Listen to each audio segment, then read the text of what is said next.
राजाराम कारखान्याची 41वी सभा पार पडली। महाडिक विरुद्ध सतेज पाटील वाद हा पुन्हा एकदा पेटलाय।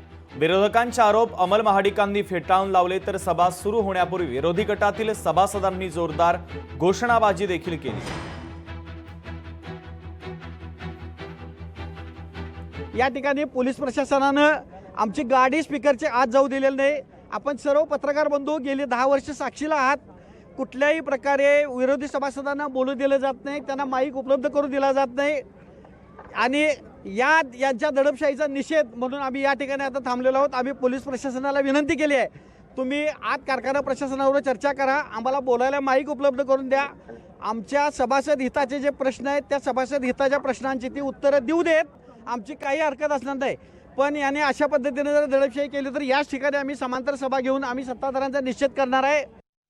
निव्वळ राजकारण करणं ही विरोधकांची कायमची भूमिका आहे, पण ज्यावेळी कारखाना प्रगती करत असताना कुठेतरी कारखान्याला साथ द्यावी, लोकांमध्ये समज गैरसमज पसरून देणं आणि विनाकारण कारखान्याची बदनामी करणं हे आता त्यांनी विसरून जावं। कारण गेल्या 5 निवडणुकांमध्ये कारखान्याने एखादी कारखाना माडिक साहेबांना दिलेला आहे। या कारखान्यामध्ये लोकशाही पद्धतीने कामकाज केलं जातं आणि कारखान्याची प्रगतीची वाटचाल ही त्या लोकांना बघवत नाही आहे, म्हणून या दृष्टिकोनातून त्यांचा या ठिकाणी विरोध आहे। लोकशाही मराठी ऐका, पहा, जागरूक रहा।